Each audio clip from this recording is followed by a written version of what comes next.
Azərbaycanda qədim insan məskənləri. Dünyanın müxtəlif bölgələrində arxeoloji qazıntılar nəticəsində insanlığın ilk yaşayış izləri aşkar edilmişdir. Azərbaycan da bu cür qədim məskənlərə ev sahibliyi edən nadir ölkələrdən biridir. Ölkəmizin mülayim iqlimi, bolluq təşkil edən təbii ehtiyatları və məskunlaşma üçün əlverişli coğrafiyası ilk insanların burada yaşaması üçün ideal şərait yaratmışdır. Çaylar, mağaralar, sıx meşələr və zəngin fauna qədim insanların əsas həyat mənbəyi olmuşdur. Həmin dövrdə əkinçilik və maldarlıq inkişaf etməmişdən əvvəl insanlar əsasən yığıcılıq və ovçuluqla məşğul olurdular. Şirin suyun əhəmiyyəti.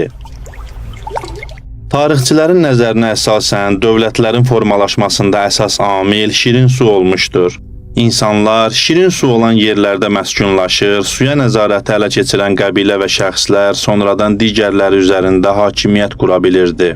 Azərbaycanda da ilkin yaşayış məntəqələrini tapmaq istəyiriksə, çay kənarlarında axtarışlar aparmalıyıq. Mağaralar, insanın ilk sığınacağı. Mağaraları insanlığın ilk yaşayış yeri hesab etmək olar. Bunlar təbii fəlakətlər nəticəsində qayalarda yaranan boşluqlar idi. Zamanla insanlar bu mağaralarda məskunlaşaraq onları soyuqdan, yağışdan və vəhşi heyvanlardan qorunmaq üçün istifadə edirdilər. Ovladıqları heyvanları burada bişirib yeyir, alətlər hazırlayır və təhlükəsiz şəkildə yaşayırdılar. Azıq mağarası. Azərbaycanda ən qədim yaşayış məskəni Azıq mağarasıdır. Bu mağara Xocavənd rayonunda Quruçay çayının sahilində yerləşir. Çayın uzun illər axması nəticəsində mağaranın girişində dərin yarğan yaranmış, bu da onu daşqınlardan qoruyaraq insanlar üçün daha təhlükəsiz yaşayış mühiti yaratmışdır. Quruçayın gətirdiyi daşlardan hazırlanmış müxtəlif əmək alətləri, həmçinin ovlanmış heyvan sümükləri arxeoloji qazıntılar zamanı aşkar edilmişdir. Azıq canlıları, Azərbaycanın qədim sakinləri. Azıq mağarasında aparılan tədqiqatlar zamanı ən dəyərli tapıntılardan biri insana bənzər canlılara nisbət verilən alt çənə sümüyü olmuşdur. Bu sümük arxeoloq Məhəmməd Əli Hüseynovun rəhbərlik etdiyi ekspedisiya tərəfindən tapılmış və təxminən 350 min il əvvələ aid edilmişdir. Çənə sümüyünün 18-22 yaşlı bir dişi cinsinə məxsus olduğu müəyyən edilmişdir. Bu kəşf sayəsində Azərbaycan Avropanın ən qədim sakinləri xəritəsinə daxil edilmişdir. Hazırda bu çənə sümüyü Milli Azərbaycan Tarixi Muzeyində nümayiş etdirilir. Arxeoloji qazıntılardan və dini mətnlərdən ələ gələn məlumatlar bunu göstərir ki, sümükləri tapılmış və insana bənzəyən bu qədim varlıqlar bizim sivilizasiyadan əvvəl mövcud olmuş canlılardır.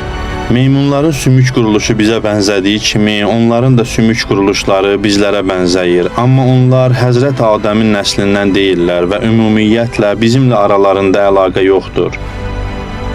Qobustan, qayaüstü rəsmlərin sirli dünyası. Bakıya yaxın yerləşən Qobustan qədim insanların mədəni irsinin əks olunduğu ərazidir. Burada qayalara çəkilmiş rəsmlər, ov səhnələri və müxtəlif heyvan təsvirləri aşkar edilmişdir. Qobustanın qədim sakinləri dənizdə balıq, quruda isə maral, ceyran və digər heyvanları ovlayırdılar. Bu rəsmlər vasitəsilə o dövrün faunası və insanların həyat tərzi haqqında qiymətli məlumatlar əldə etmək mümkündür. Qobustanın unikal arxeoloji tapıntıları onu beynəlxalq səviyyədə məşhur etmişdir. Qobustan Dövlət Tarix Bədii Qoruğu UNESCO-nun Ümumdünya İrsi siyahısına daxil edilmişdir və hazırda dünyanın müxtəlif ölkələrindən gələn turistlər üçün maraq mərkəzidir.